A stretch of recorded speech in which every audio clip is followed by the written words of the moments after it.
partai-partai yang akan tetap menjadi oposisi itu siapa aja, Pak?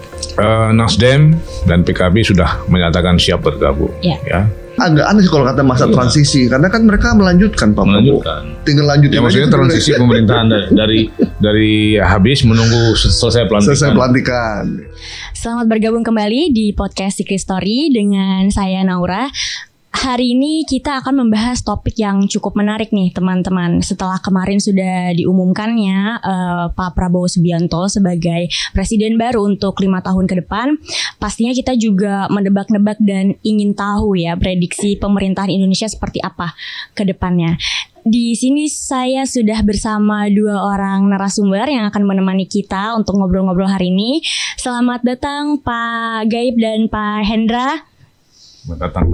Selamat datang. Iya. Assalamualaikum. Assalamualaikum warahmatullahi wabarakatuh. Mbak Nora harus assalamualaikum. Iya Pak Hendra dan Pak Gaib. Hari ini saya mau membahas terkait pemerintahan ke depannya seperti apa. Karena ya pasca putusan MK yang kemarin dan KPU kan sudah telah menetapkan ya Pak Prabowo sebagai presiden untuk yang baru yang 5 tahun ke depan. Yang baru yang Pak. Baru ya? Iya. Yang baru Pak. Akan baru. Yang akan baru. Kalau yang lama udahlah ya, udah kelar ya. Udah sudah kelar ya. Oktober kelar. Oke, nah untuk pertama-tama mungkin kita bisa mulai nih Pak. Saya ingin tahu pandangan dari Pak Gaib dan Pak Hendra, partai-partai yang akan tetap menjadi oposisi itu siapa aja Pak? Karena kemarin di episode sebelumnya juga sempat ada mention gitu ya, yang stay jadi oposisi siapa. Terus lalu ada juga yang sudah menyatakan menjadi bergabung untuk di pemerintahan. Pengamat lebih. Boleh. Pengamat dulu nih. Silakan Pak Hendra. Baik nih, orang yang selalu bergulat tiap hari dia ngasih ke saya ya. Ya kita udah lama berkolaborasi, jadi saya kira nanti saling melengkapi lah ya. Boleh Pak.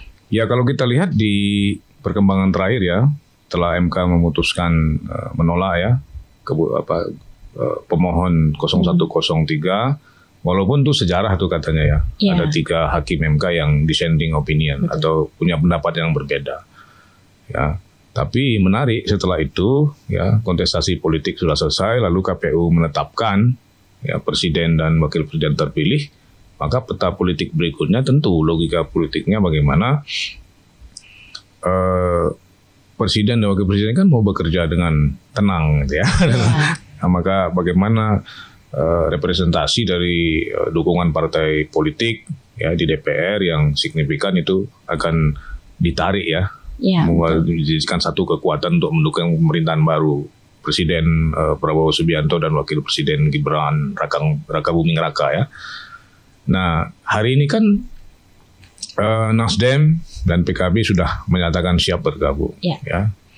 PKS saya tidak tahu ya, tapi apakah PKS ini memang belum menjadi target ya. Tapi PKS kan sudah memberi sinyal tuh dengan mengundang Pak Prabowo dan Mas Gibran untuk ulang tahun ya kemarin ya, ulang tahun PKS, tapi tidak hadir.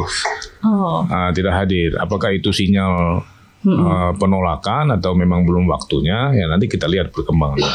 Tapi Pak Prabowo dan Mas Gibran justru datang di halal bihalal PBNU. Nah ini menunjukkan bahwa PBNU ini kan lebih the invisible hand ya, tangan yang tidak terlihat ya dalam itu ada Bahlil gitu ya, ada Yakut ya Menteri Agama dan ada beberapa menteri yang lain yang hadir gitu. Artinya kita tidak tahu apakah PBNU ini lebih penting gitu ya, tapi tentu saya kira ada perhitungan politiknya. Nah lalu yang ketiga yang sedang diupayakan itu adalah PDIP ya. Dengan narasi politik Pak Bu Mega enggak ada masalah dengan Pak Prabowo kan, karena punya sejarah hubungan yang demikian panjang ya, walaupun ada peristiwa perjanjian batu tulis ya. Nah tetapi kalau dengan Pak Jokowi kan Sekjen Hasto menyatakan lebih baik tidak bertemu ya Pak Jokowinya dengan Bu Mega ya. Tapi dengan Prabowo mungkin masih diupayakan. Nah, kita lihat pernyataan Ahmad Basarah, pernyataan Puan, itu kemungkinannya sangat mungkin untuk bertemu ya. Walaupun tetap dihargai ya Dan PDIP juga tinggal sendirian ya, partai yang punya kursi di parlemen. P3 kan sudah merapat tuh ke Pak Prabowo gitu. Ya, saya kira itu perkembangan terbaru pasca putusan MK ya. Untuk presiden dan wakil presiden terpilih ini ingin mengamankan ya proses pelaksanaan pemerintahan 5 tahun ke depan, tentu dengan dukungan politik yang signifikan ya. Artinya Pak Prabowo kan sedang melaksanakan itu safari politik ya, baik ke partai politik maupun ormas besar. Kalau kemarin halal bihalal NU, mungkin nanti ada ke Muhammadiyah gitu ya, atau ke ormas-ormas yang lain. Barangkali itu pengantarnya Nau. Ya mungkin Pak Gaib yang boleh paham situasi Gaib, mungkin pandangan dari Pak Gaib seperti apa? Gimana ya? Sebenarnya kan masalahnya ini harapan masyarakat publik dengan tindakan yang dilakukan parpol kan kadang suka nggak seiring sejalan ya. Kadang parpol itu membutuhkan publik ketika pemilu belum selesai. Tapi ketika pemilu udah selesai, ya udah publik nggak perlu diharapkan lagi. Mereka udah langsung bertindak sesuai dengan apa yang mereka inginkan. Jadi pragmatis saja mereka. Nah, kalau kita lihat berapa kali saya ketemu dengan beberapa elit parpol, terus wawancara beberapa kali dari mereka. Contohnya misalkan kalau yang partai udah jelas kan Nasdem itu udah clear ya.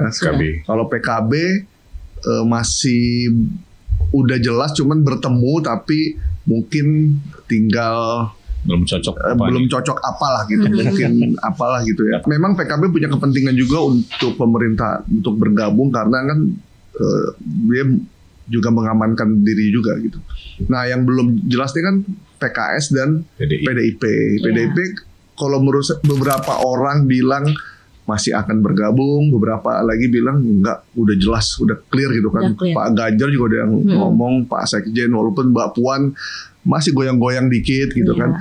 Kita nggak ada masalah sama Pak Prabowo, ya masalahnya sama keluarga Solo kan gitu. Jadi kita lihat di Kongres, nanti mereka mau Kongres di bulan Mei, akhir Mei apa Juni gitu ya, saya lupa tuh. Nanti di situ tuh penentuannya.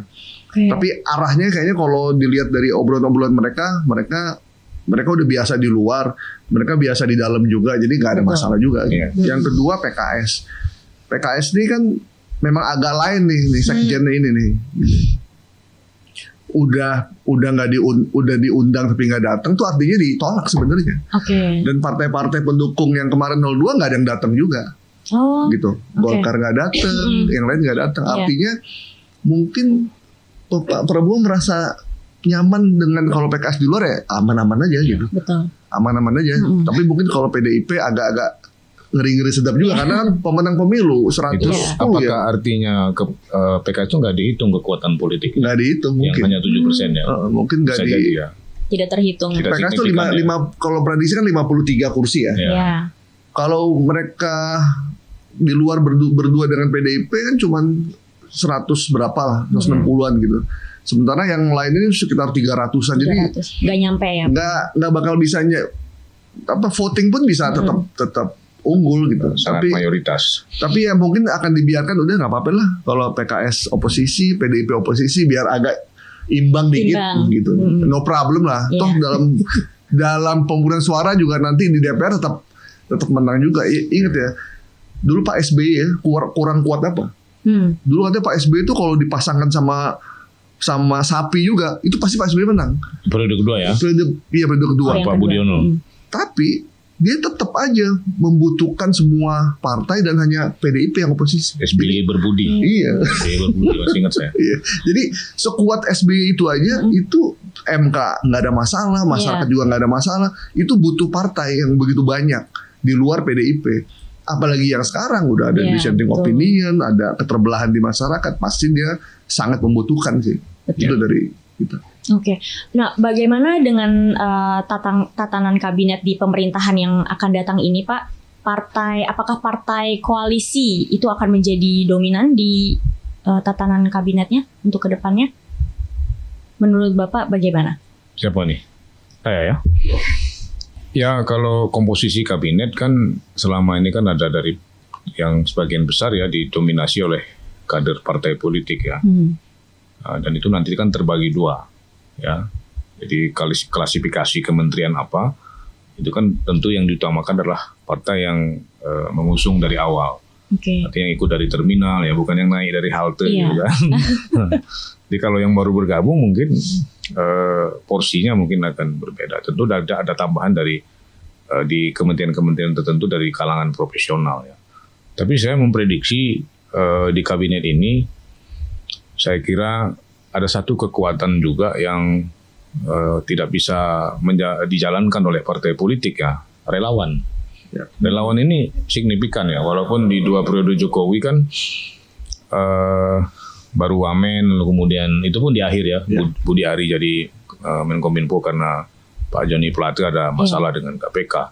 Tapi di komisaris-komisaris BUMN itu banyak ya. Itu kan enggak terhitung tuh. Iya. Nah, saya kira akan memberi ada juga porsi ya untuk relawan ini. Betul. Karena di era Pak Jokowi relawan ini satu gerakan baru ya, fenomena baru, mengisi celah-celah kosong yang tidak bisa dijangkau atau tidak bisa diperankan oleh partai politik. Nah, relawan ini sangat signifikan kan.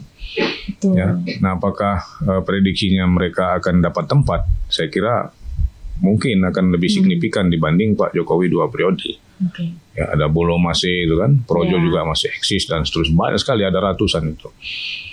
Namun kalau kita lihat dari fatsun politiknya ya, kalau dia berpegang pada zakon kabinet atau kabinet kerja dengan di mayoritas kekuatan politik di pendukung pasangan 02, saya kira partai politik menteri atau yang akan mengisi menteri di kabinet Prabowo Gibran ini saya kira masih akan didominasi oleh kekuatan dari kader-kader dari partai politik ya. Di atas 60% mungkin masih bisa. Ya. Apalagi kan Golkar udah minta tuh. Udah minta 6 menteri ya. Ada menteri apa itu? Menteri senior segala macam ya. Nah, itu menarik juga gitu. Betul. Bahkan ada bocoran sedang dibuat nomenklatur kementerian baru ya. Nah, kita enggak tahu nanti. Ada kabar-kabarnya itu ada nomenklatur kementerian. Mau dibuat posisi menteri baru. Nah, menteri apa kita tunggu saja kan. Ya, mungkin juga akan ada pemecahan ya, pemecahan kementerian. Jadi Menteri Perdagangan diubah, Menteri Perdagangan sendiri, Perindustrian sendiri, Menteri Perikanan sendiri, Investasi sendiri, nanti semua sendiri-sendiri tuh ya. Bisa itu. Kalau perdagangan perindustrian udah pisah. Iya udah pisah. Kalau dulu kan digabung, Perindak kan dulu, perindustrian perdagangan. Dan macam Kementerian Kemendikbudristek ya. Dengan pendidikan dan kebudayaan dulu kan, yang ngurusin budaya sama pendidikan dasar. Sekarang kan dipisah dulu.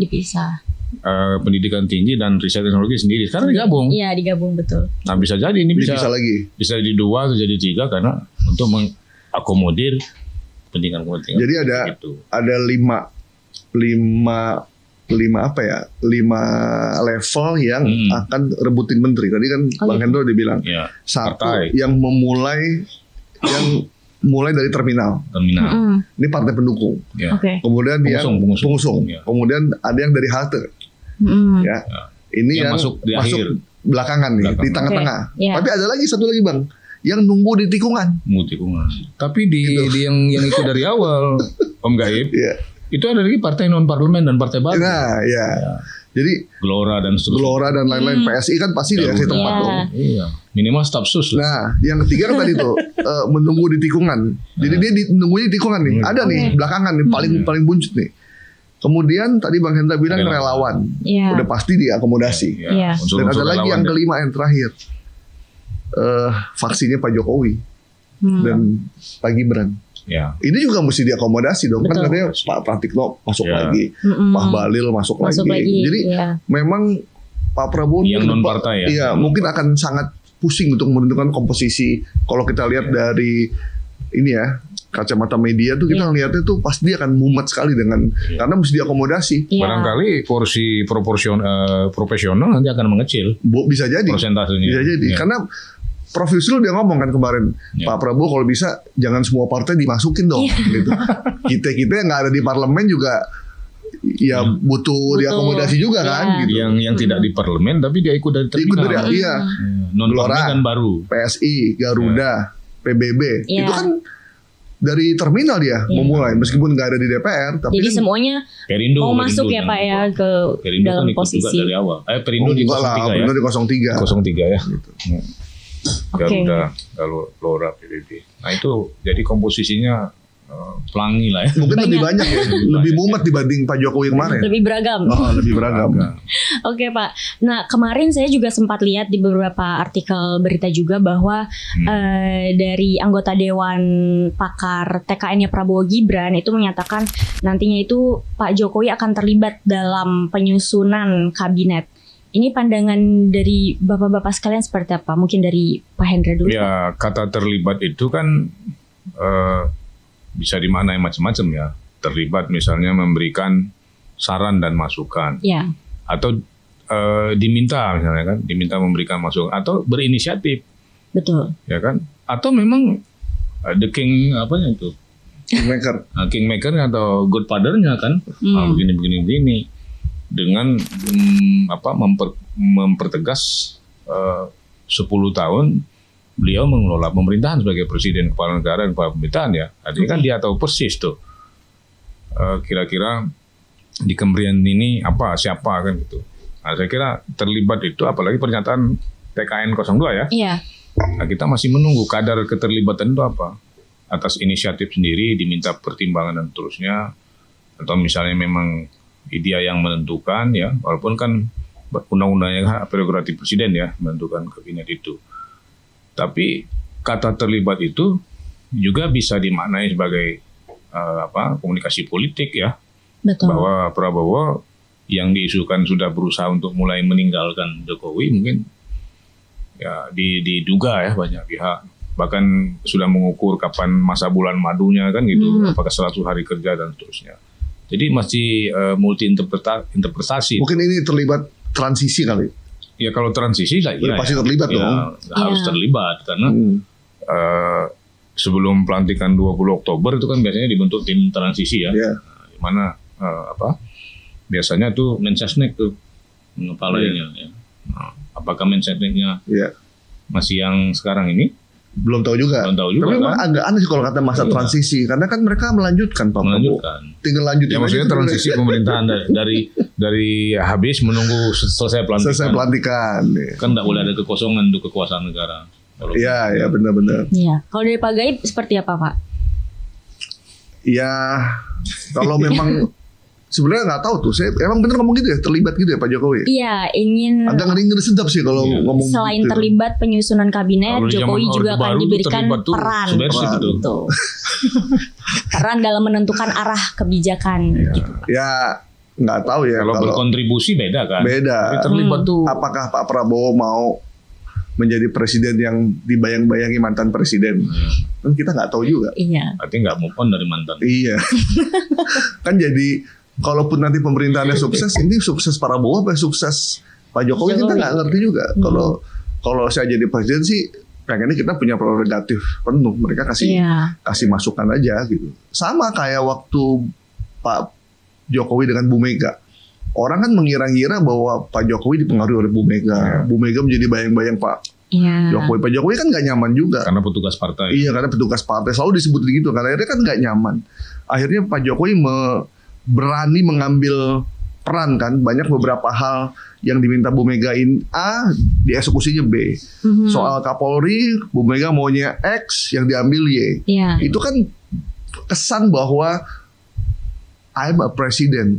Gitu. Jadi dia yang ngambil keputusan bukan orang lain. Itu mau menunjukkan ke publik kan, Bang ya. Sama apa Prabowo apakah mau begitu? Betul. Apakah memang mau ikut aja apa kata Pak Jokowi? Cuman nggak tahu ya kalau pengalaman kita bertemu maupun berinteraksi dengan Pak Prabowo. Saya pernah ketemu di Kemenhan. Orangnya kan sangat powerful, mau berani mengambil keputusan dan apakah mau diatur-atur gitu kita nggak tahu juga sih. Ya saya kira sama ya.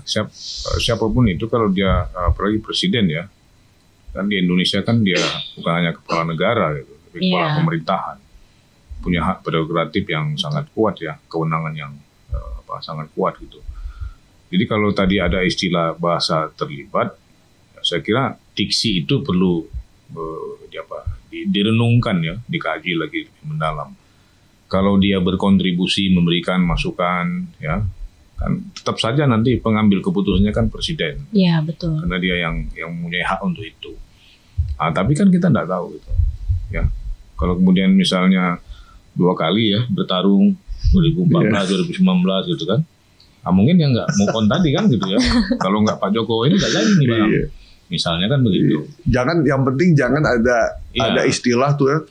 Kalau bukan Pak Jokowi, negara ini akan berantakan. Nah, itu yang ngeri tuh. Iya. Gitu. Kayak nggak ada orang lain aja kita udahlah 2 periode. Tapi saya kira Pak Prabowo nggak begitulah ya. Oke. Nah, beliau kan mungkin mudah-mudahan bisa ya menjalankan peran itu sesuai dengan apa.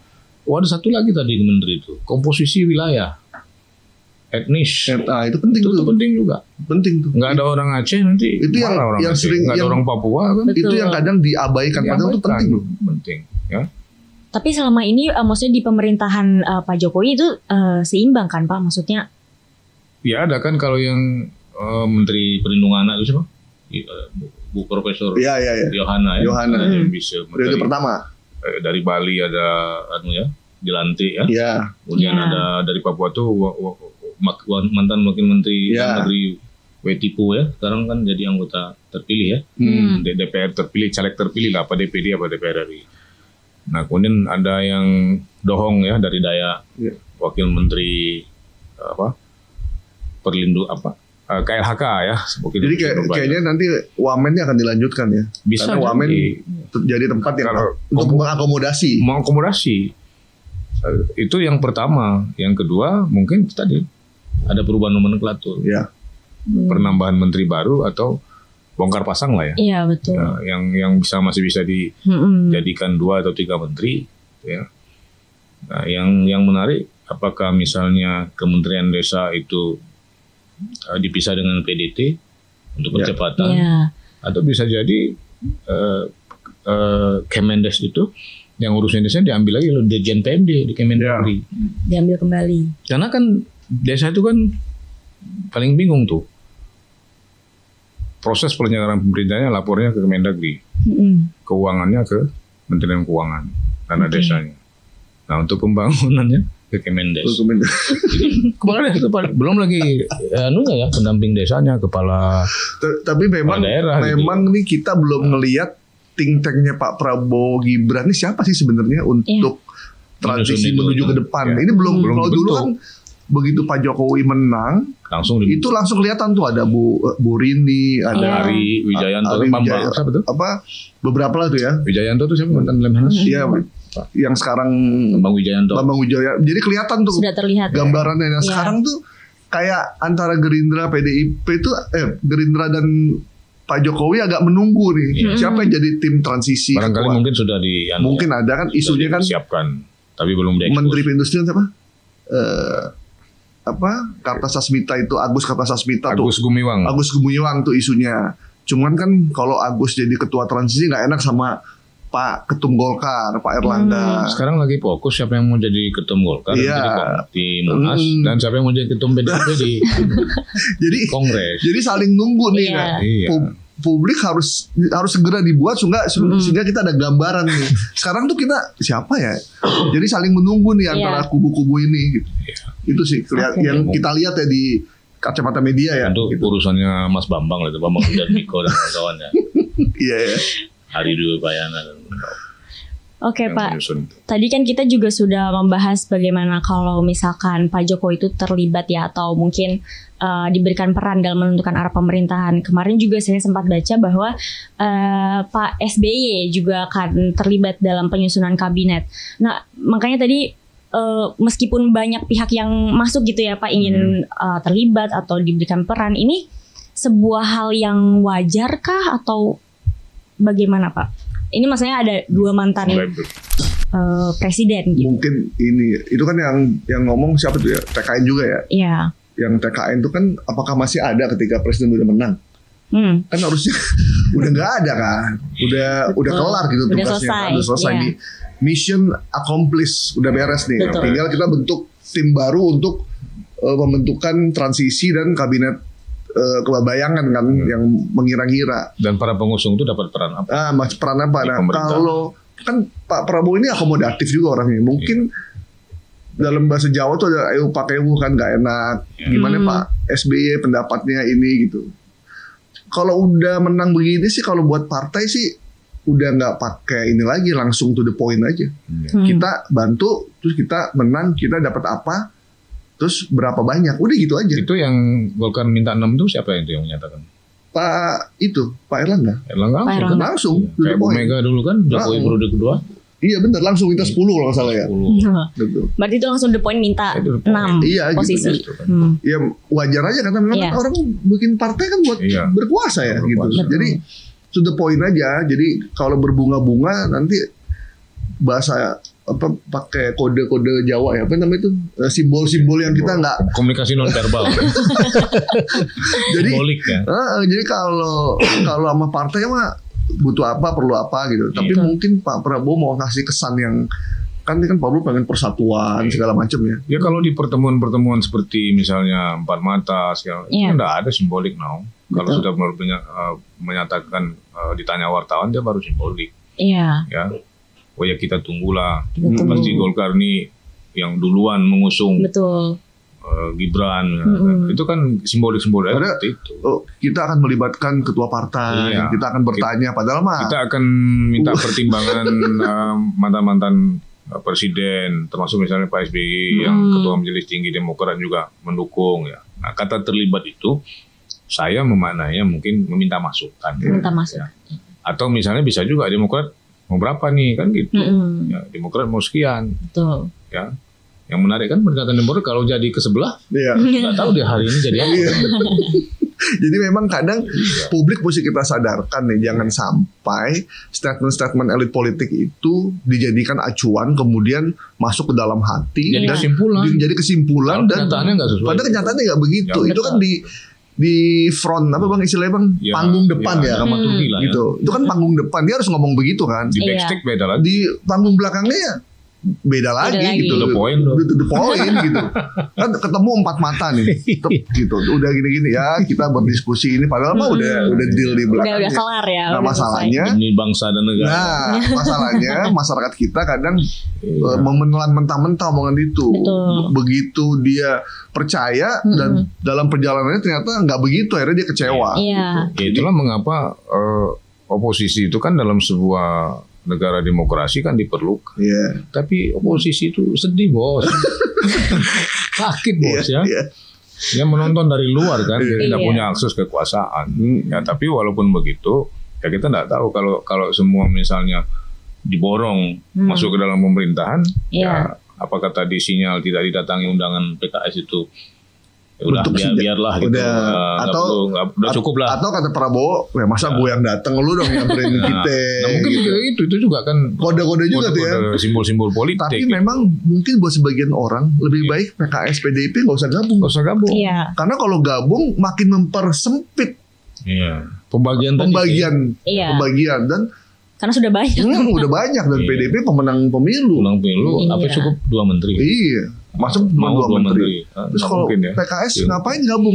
Masa bareng sama Gelora? Tapi apakah bagi-bagi kekuasaannya ukuran hanya menteri tuh? Wah bisa macam-macam tuh.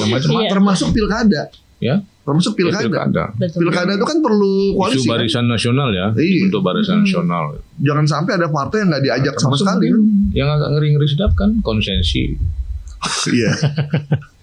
Bisa juga kan gitu.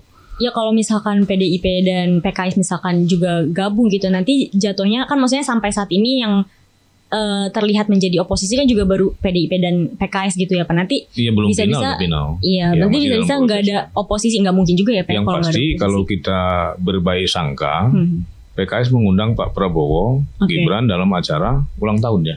Apa halal bihalal? PKS. Halal bihalal. Tapi tidak hadir. Karpet udah disiapin. Nah, husnuzonnya itu prasangka baiknya PKS mengundang gitu. Iya. Ya, tapi kan nggak tahu juga kalau misalnya kita agak sedikit kritis, ya kan kamu yang perlu sama saya. Kenapa saya yang harus hadir? Kalau PBNU beda bos. Iya. Tuh. ya kan? Iya, iya. Jawa Tengah, Jawa Timur selesai. Iya, benar. Gitu. Artinya ada power atau kekuatan yang berbeda ya. Iya. Tapi kalau dilihat misalnya kalau kita ngomong fakta, bicarakan fakta secara realistis, ya PKS berapa? 7% ya? 53 kursi kalau nggak salah. 53 kursi. Perolehan suara 5 atau 7% lah kurang lebih. 7%. Hasil perhitungan secara nasional ya. Oke. Nggak jauh beda sama Demokrat dan PAN kan. Iya. Nah itu juga bisa, tapi bisa jadi mungkin hanya soal waktu kan. Iya. Kalau kita lihat dari simbolisasi dari komunikasi politiknya Pak Prabowo, dia pengen semua masuk. Betul. Tapi masuk semua ini kan juga bukan tanpa masalah juga tadi kan. Ada masalah juga gitu. Mengelola yang besar ini tentu lebih kompleks. Atau gitu. misalkan gini, Dinamis. PKS udah nggak usah oposisi, nanti gubernur DKI buat lu. Kan bisa jadi begitu. Bisa Kan PKS jadi. raja kan di DKI Tapi kan. nanti nambah bos Jawa Barat. Kan kita jangan cuma menteri kan melihatnya gitu. Betul. Ini Karena juga berimbas, ya. mau pilkada nih gitu. Mau pilkada. Jadi dimensinya tuh luas dan Wah. politik begitu Ya, iya. kenapa ke pilkada berimbas? Karena pasangan calon kepala daerah, gubernur, bupati, wali kota, itu kan tidak bisa mendaftar di KPU kalau tidak ada SK rekomendasi partai pengusung dari Iya. DPP. Yang mengeluarkan SK-nya DPP, bukan DPC, DPD atau DPW, Iya, DPD iya. provinsi. Oke. Ya. Walaupun dia misalnya kalau di beberapa kabupaten dengan anggota DPRD 35 atau 40 itu 7 kursi ya minimal dia sudah bisa mengusung partai sendiri. Tapi faktanya 5 tahun yang lalu ada kepala daerah yang tidak mendaftar di pembukaan pendaftaran calon kepala daerah di kabupaten atau di provinsi, dia langsung dapat SK dari DPP, ya kan? Ya. Padahal harusnya mekanismenya kan melalui, Ya. tapi kan tidak ada undang-undang yang mengatur Iya, itu. betul. Oh, kalau mau nyalon kepala daerah daftar dari DPC kabupaten misalnya, atau DPD atau sebutan lain kan, macam-macam sebutan nama tingkatan partai di kabupaten kota provinsi itu kan. Kalau pusat kan semua DPP kan, Dewan Betul. Pimpinan Pusat kan. Nah, itu SK-nya dari DPP. Ya. Ya pokoknya masyarakat Masih sentralistik. masyarakat bersiap kecewa aja kalau nanti kenyataannya tidak sesuai Ya. yang mereka Iya. Kira-kira harapkan. pertempuran 2019-2014 lah ya. Jadi Tapi di 2019 kan pertempuran yang begitu berdarah-darah Iya. tiba-tiba selesai di MRT bos. Iya. jadi kalau masyarakat ikut politik itu memilih dengan hatinya, kalau elit politik tuh memilih dengan mulutnya aja. Jadi emang begitu berpindah ya biasa aja orang di mulut. Maka yang memilih dengan hati itu punya potensi baper. Nah iya. Iya. Nah, makanya kita jangan baper. Jadi kalau Yang di bagus. politik ya begitu memang berpindah tuh udah kayak apa aja gitu. Jadi kalau tapi nggak salah juga masyarakat tuh kadang ada masyarakat yang menjadikan politik itu sebagai ibadah juga. Dan dia menganggap itu realitas yang Iya, sesungguhnya. bahwa Oke. memilih itu dipertanggungjawabkan sama yang di atas. Iya. Jadi begitu yang dia pilih itu ternyata tidak sesuai yang dia harapkan setelah dia pilih, pasti dia akan Ya, kecewa. Kecewa. makanya komposisi suara pemilih pun berubah petanya. Iya. Tadi mendukung Prabowo 2 kali kalah karena ada faktor Jokowi. Ya akhirnya di 2024 nggak dukung Prabowo lagi karena Prabowo berhubungan Pak Jokowi. Iya, benar-benar. Berubah peta pilihan kan? Iya. Begitu Iya. juga yang tidak dukung Prabowo Iya. di dua periode kemarin, dua pemilu Karena kemarin. ada faktor Pak Jokowi. Karena ada Iya. faktor Pak Jokowi Pindah gitu. pindah gitu. Betul. Termasuk yang dari PDI. PDIP. Meskipun udah dibilang Pak Prabowo ke pembohong award gitu bikin segala macem, tapi akhirnya milih juga gitu. Iya. Dan belum pernah dicabut juga tuh award itu sama orang yang milih ini, orang yang memutuskan ini. Nggak tahu di Boyolali menang nggak? Oke Pak. Nah kalau misalkan Pilkada 2024 bagaimana nih Pak? Itu kan nanti dilaksanakannya akhir tahun ya?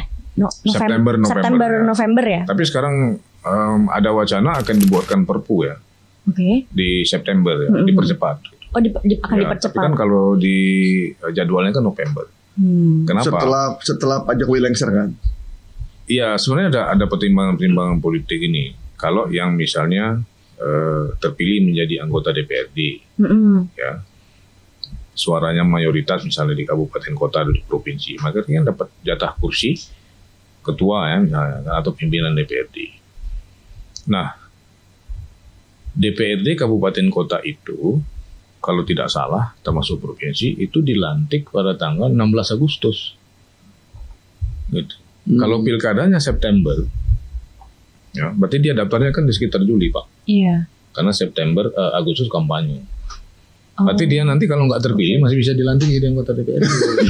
Itu logika. Ya pilkada itu kan kalau di jadwal pilkada serentak itu kan November. Iya. November itu udah selesai ya. Sudah selesai.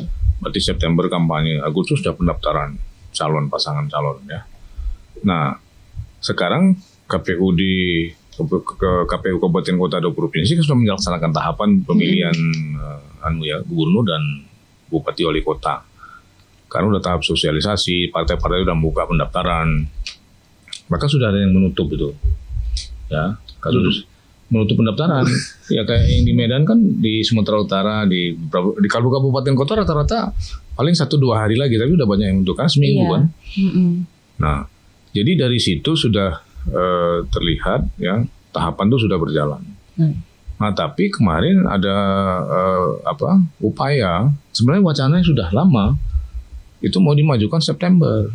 Nah, pertimbangan-pertimbangan itu tadi, walaupun tidak ada yang misalnya Komisi 2 menyatakan kenapa harus September.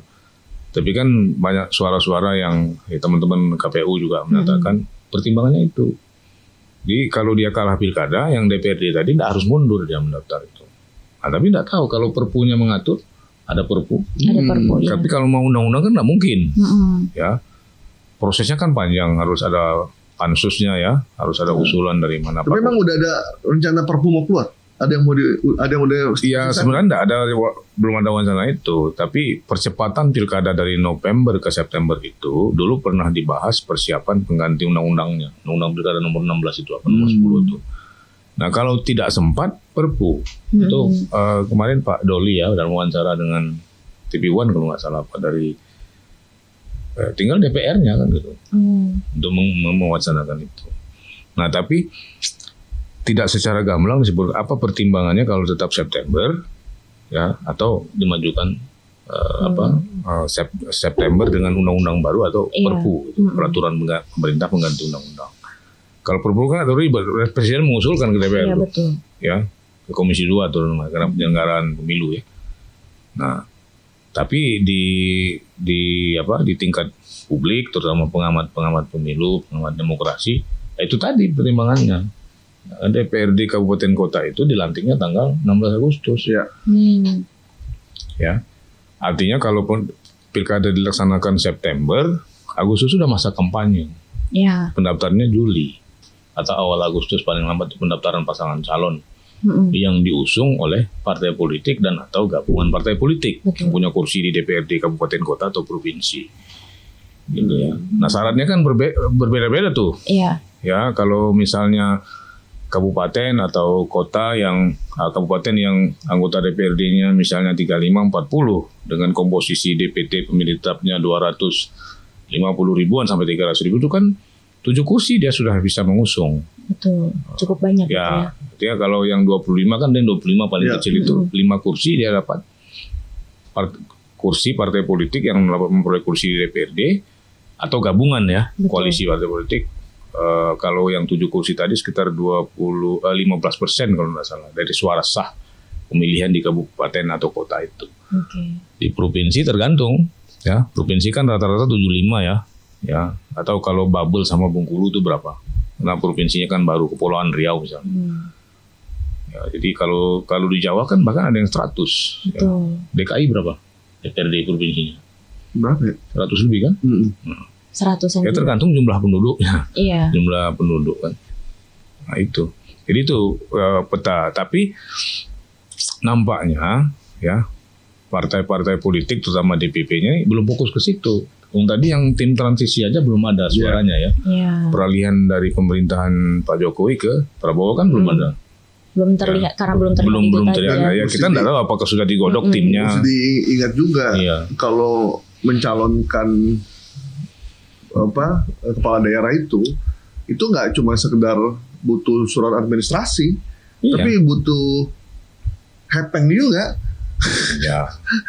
Ya kalau yang tadi misalnya 300 ribu pemilih Itu Berapa kan biayanya? sekitar 50 nggak cukup tuh Pak. 50 miliar nggak cukup. Nggak cukup. Nggak tuh? Nggak Nggak cukup. Karena kan ada pertimbangan teknis ya.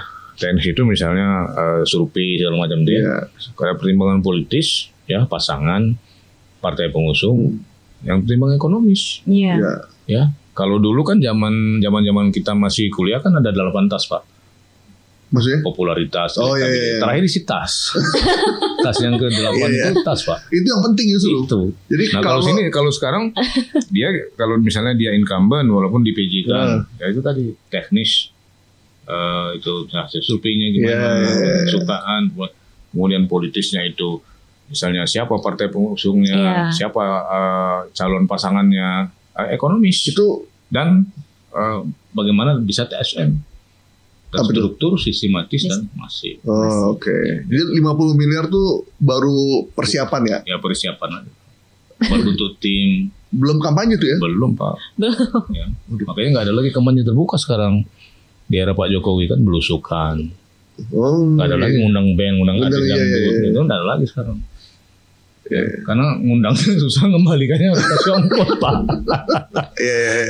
Kalau dulu kan wah dikumpulin Dikumpulin, kan. Di lapangan. dangdutan gitu. Undang artis, undang band. Kosong enggak. Oke. Ya, jadi masyarakatnya yang mengundang, tapi logistik udah dikirim.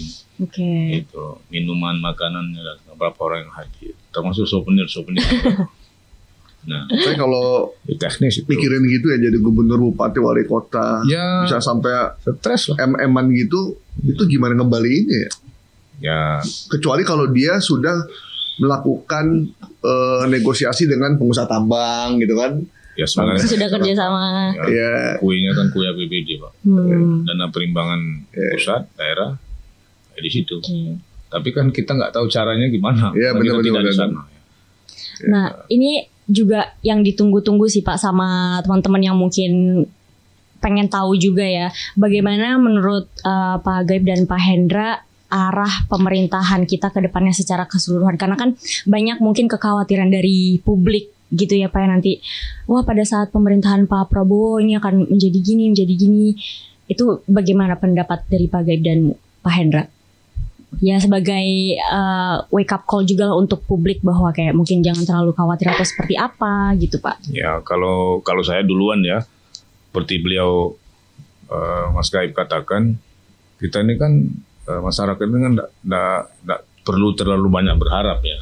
Nah, tapi kan bagaimana pemerintahan ke depan itu, kemarin kan sempat ada pertarungan diksi ya, perubahan, melanjutkan. Ya. Kalau yang 03 bingung dia mau akhirnya pilih istilah Lanjutkan untuk perubahan. bukan apa tuh, pokoknya memperbaiki atau apalah gitu ya. Memperbaiki artinya yang percepatan, yang bagus diteruskan, yang ini diperbaiki kan gitu. Diperbaiki dengan cepat. Nah, itu tergantung tentu tidak mungkin tidak satu dari gaya kepemimpinan ya. Iya. Kan kita kalau Pak Prabowo kan sudah tahu tuh backgroundnya militer ya. Betul. Apalagi kemarin ditambah sama Pak Jokowi bintangnya jadi 4 kan gitu, jenderal kehormatan. Nah, salah satu indikator yang paling realistis kita bisa lihat nanti komposisi menteri tadi sebagai pembantu presiden. Ya, nanti kalau misalnya menteri-menteri yang ditempatkan di bidang-bidang itu di kementerian apa, kalau dulu zaman Pak Harto departemen itu, ya kita bisa lihat tuh, ya bagaimana nanti situasinya. Apakah ada menteri yang punya agenda sendiri, ya kan? Menteri itu kan harus menjalankan agenda presiden gitu. Betul. Nah, karena di jabatan politis kan sifatnya, artinya beda dengan kepala daerah tadi. Kalau dia tidak punya hal-hal yang luar biasa, melanggar hukum atau hal-hal yang tidak pantas, maka dia diberhentikan dengan proses. Ya. Ya, sebelum ingkrah nggak bisa dicabut dia kan. Paling disebut bupati nonaktif, wali kota nonaktif, gubernur nonaktif. Kalau menteri ya nggak ada begitu, karena dia tidak dipilih langsung. Oke. Ya, nggak jalankan agenda presiden atau mungkin ada tekanan politik yang ingin terlibat tadi bisa diganti, ya karena dia jabatan politik gitu, ya bukan hasil pemilihan gitu ya, jabatan yang ditunjuk oleh presiden gitu ya. Jadi kalau presiden nggak suka atau menganggap dia tidak maksimal bisa diganti. Nah, saya kira salah satu indikator yang bisa kita lihat nanti bagaimana pemerintahan ke depan itu adalah bagaimana komposisi menterinya. Oke. Ya, tadi kita bicara misalnya perwakilan dari partai pengusung yang duduk di parlemen, dari partai baru, dari partai non parlemen, dari relawan, ada lagi komposisi wilayah, ya etnis, ya. Atau misalnya yang ikut di health dan tikungan, itu seperti apa gitu ya. Nah di situ saya kira akan sedikit banyak mendeskripsikan bagaimana pemerintahan ke depan. Lalu misalnya menteri apa yang dibubarkan, dimekarkan, atau menteri baru apa yang dibentuk. Nah, kita lihat. Tapi harapan kita tentu sebagai publik, ya kalau kita kan di Indonesia ini kan masih bermasalah dengan kehidupan ekonomi masyarakat ya, lapangan pekerjaan, kemiskinan, pendidikan gitu ya. Apalagi nanti kalau memang betul direalisasikan makan gratis, makan siang gratis, itu saya kira juga memungkinkan, barangkali mungkin akan ada lembaga negara khusus yang mengurusi hal itu. Oke. Ya, jangan-jangan ada kementeriannya nanti yang mengurusi itu, kan bisa jadi. Kementerian baru. Iya, kementerian baru yang khusus mengurusi makan siang gratis itu, apapun nanti istilahnya kan. Ke kamar, kementerian makan siang gratis. Ya. Bisa jadi kan gitu ya. Atau misalnya kementerian urusan gizi anak usia sekolah masyarakat kita nggak tahu. Karena itu masif sekali itu. Ya.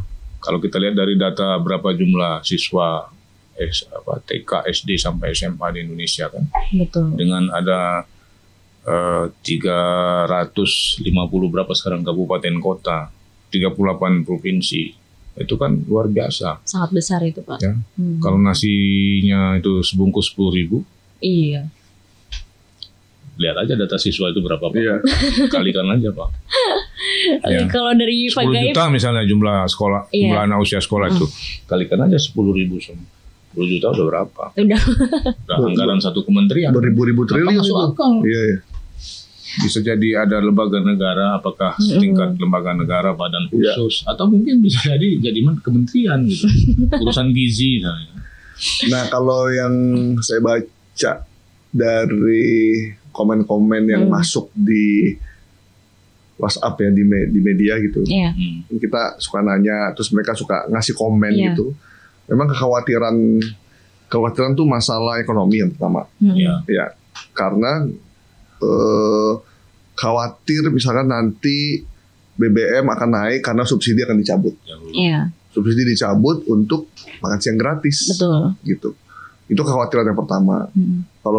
Berarti kan kalau subsidi energi dicabut kan berarti listrik, BBM, apalagi sekarang air bersih.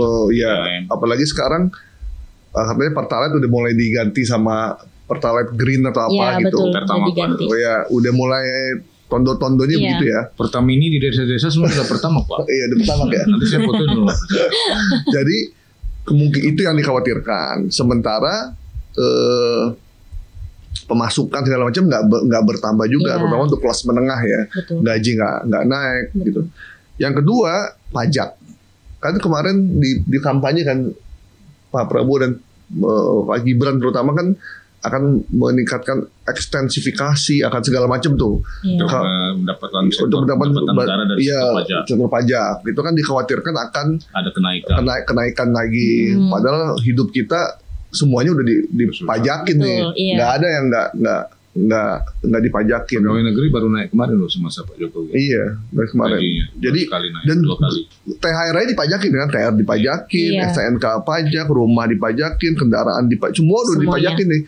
Resto, warteg, semua PBB. Iya, semuanya dipajakin kan. Gitu. Jadi kalau naruh punya kebun tuh ada pajaknya. Ada pajaknya juga gitu. Kebun sawit tuh ada pajak. Benar-benar semuanya ya Pak. Jadi masalah itu yang dikhawatirkan, makanya masalah ekonomi ini menjadi priority. Belum lagi utang kita yang makin besar gitu. Nah itu kekhawatiran, walaupun sebenarnya buat masyarakat kelas bawah itu sebenarnya nggak, ya mereka udah biasa hidup sendiri gitu. Mereka nggak terlampau perlu bantuan APBN untuk secara langsung ya. Gitu. Jadi mereka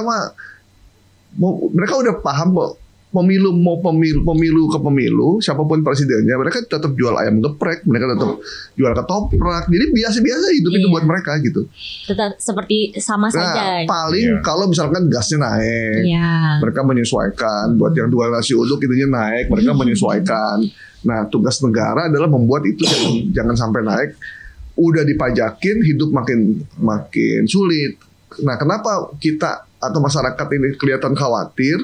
Karena memang kekuasaan dari sebuah pemerintahan di Indonesia tuh terlampau besar, Bang. Dia kepala negara, dia kepala pemerintahan juga. Hampir semuanya tuh dia megang semuanya gitu, menentukan konsesi dia nentuin semuanya. Nanti kalau tuh. makan gratis itu makanannya beli di UMKM atau pakai oligarki? Pakai warteg katanya. Warteg. Iya. Pakai warteg. Beras sudah 17.000. Iya, makanya gitu. Nah, sehingga ini agak ngeri-ngeri sedap. Pengusaha juga khawatir juga untuk dapetin proyek segala macam kan. Iya. Makanya tidak ada pengusaha yang tiba-tiba melawan pemerintah karena memang hidup mereka tergantung dari mau izin perusahaan harus ke pemerintah. Belum daerah, belum gubernur, makanya korupsi nggak berhenti. Izin investasi. Karena ya itu semuanya sangat tergantung sama eksekutif. Kalau di beberapa negara, Bang, kayak di Eropa, waktu kita bikin live report ya dengan ketika lagi debat itu kita bikin ketika lagi kampanye itu perhitungan suara kita live sama salah seorang mahasiswa kita di Spanyol.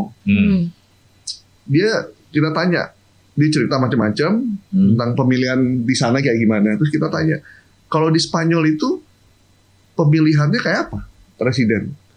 Oh, di sini cuma sehari. Nggak ada tuh ribut-ribut gitu, karena kan udah elektronik semua. Betul.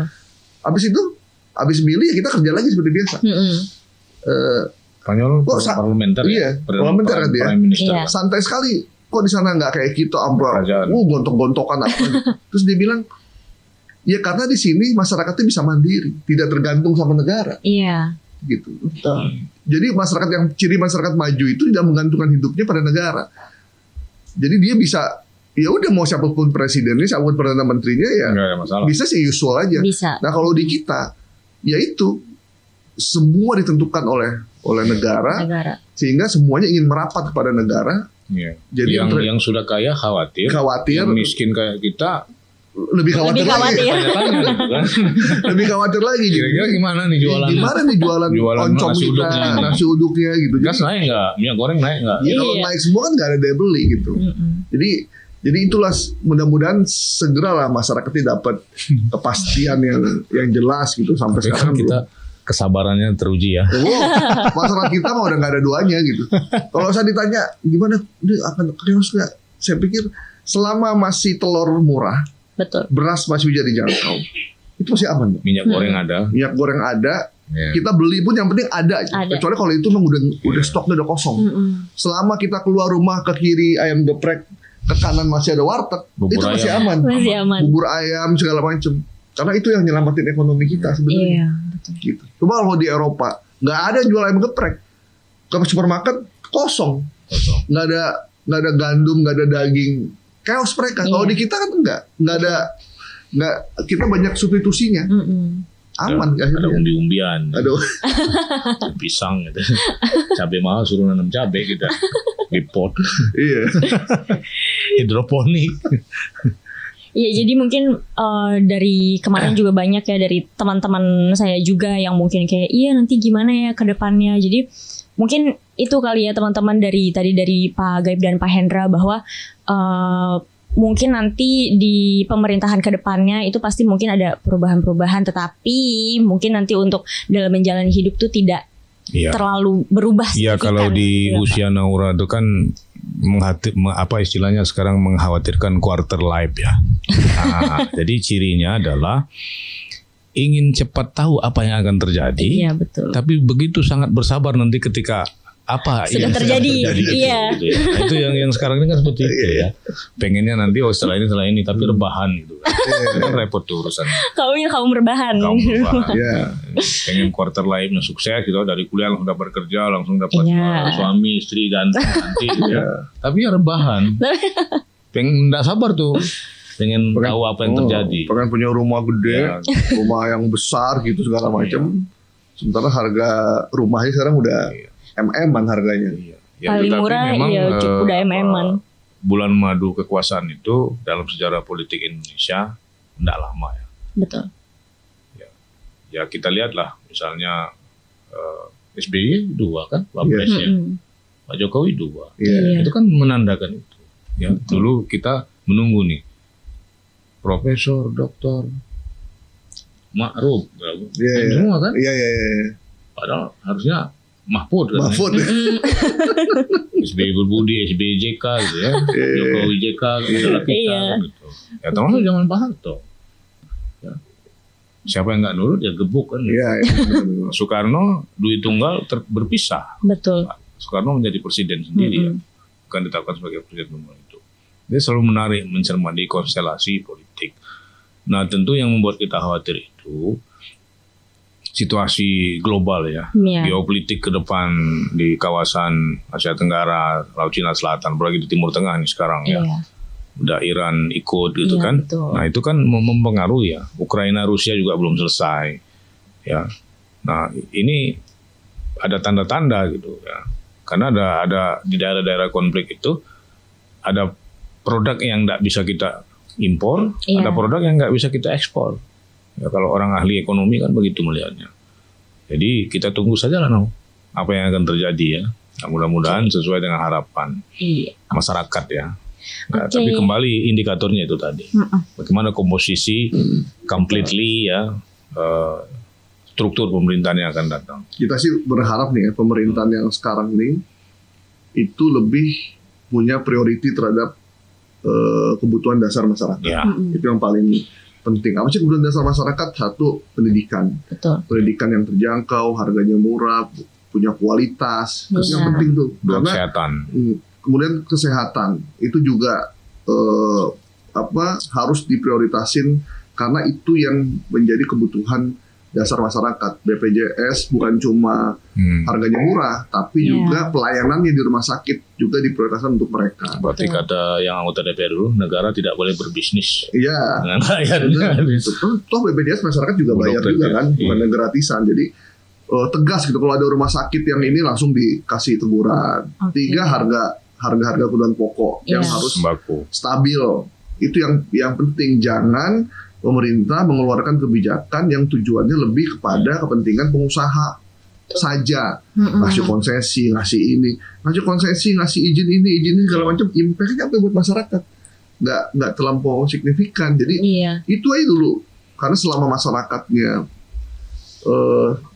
mudah, urusannya gampang, bikin surat tanah simpel, bikin ini gampang, itu jadi hal yang bagus buat kita, pendidikannya maju. Kecuali ada rezim yang nggak pengen masyarakatnya pinter, pengennya bodoh terus sehingga Iya. gampang untuk dimanipulasi, dikasih bansos, dikasih ini, udah untuk Iya, kepentingan Pak. politik juga ujungnya. Terus satu lagi kebutuhan energi dasar, Oke. listrik. Ya kalau dia rumahnya mau bikin apa, malam ada listrik. Iya benar. Kemudian energi, Iya. kemudian kemana-mana berkendara ada minyak, Betul. ada BBM, air bersih. Iya. Jadi pendidikan, kesehatan, perekonomian 9 barang pokok. Kalau lapangan pekerjaan itu udah urusan kesekian lah ya. Dia masyarakat sekarang bisa jualan nasi uduk gitu, Iya. bisa apa. Walaupun Oke. itu juga diperlukan ya untuk Betul. angkatan muda yang memiliki keahlian, pendidikan dan terusnya. Kalau itu ada, dia anaknya bisa menyekolahkan anaknya, bisa berusaha, bisa mendapatkan kebutuhan layanan kesehatan yang baik ya. Negara tidak berbisnis dengan rakyatnya. Kemudian kebutuhan energi dasar terpenuhi. Oke. Saya kira itulah. Kalau Prabowo Gibran bisa begitu ya, benar-benar fokus pada kebutuhan dasar masyarakat, Iya. pendidikannya bagus, lapangan kerja, nggak usah kampanye, nanti dipilih lagi, Betul. nggak perlu kampanye. Tidak slogan ya. Organistik, post estate dan Otomatis dipilih lagi. Iya, nanti dipilih lagi. ya kalau di daerah itu seperti itu. Iya. Cerminan masyarakat itu dia mau berusaha mudah, dia mau membeli terjangkau, dia mau energi dasar terpenuhi, ya. Sekarang sekolah pusing orang tua. Udah ada seragam baru lagi nih. Pramuka dihapus, seragam baru. Sekali kita kan ada mesti- sistem zonasi. Kita mesti obrolin Sistem zonasi itu loh, menyusahkan orang Betul. karena ada pelanggaran undang-undang. Iya, otonomi daerah tuh perlu kita hajar juga tuh kayak. Dihajar juga tuh nanti. Saya merasa otonomi daerah Jadi kita banyak tuh topik nih ya. otonomi daerah tuh nggak ada belum ada signifikan buat belum masyarakat ada. gitu. Ya. Ada tergantung apa masing-masing kepala daerah itu dalam siklus 5 tahun tuh ya semua berlomba-lomba menyelamatkan diri. Tahun ketiga tuh kepala daerah udah nggak mikirin rakyatnya, dia udah mikirin Udah. mau kepilih lagi. Siapa pasangannya? Oh iya, siapa pasangannya, koalisi kemana. Partainya Betul. Begitu udah menang udah 2 periode, bini gue bisa nggak nih Iya. gantiin gue, Anak gua. gue bisa nggak nih, Udah mikir ke ponakan depannya. bisa nggak nih, jadi udah amburadul lah gitu. Ini Betul. mesti ada Ah, itu apa ya? ngeri tuh kalau Ngeri dah udah. bicara daerah itu. Oke, baik Pak Hendra dan Nggak Pak habis-habisnya. Gaib. Nggak apa-apa Pak. Jadi nanti kan publik ternyata masih banyak nih isu yang harus dibahas. Banyak persoalannya. Iya, oke Pak Gaib dan Pak Hendra. Tadi kan kita udah ngobrol-ngobrol ya Pak ya, udah membahas dari bagaimana pasca setelah keputusan MK tadi, terus arah pemerintahannya seperti apa yang mungkin nanti. Dan 5 tahun ke depan ya. Iya, berharap nanti teman-teman yang menonton podcast kita itu jadi lebih punya pandangan. Ya tujuan kita mengedukasi ya. Iya, untuk Memberikan lebih informasi. mengedukasi. Ya, Seperti mudah-mudahan bisa itu. diterima ya. Oke, teman-teman, selamat bertemu kembali di episode selanjutnya. Salam demokrasi.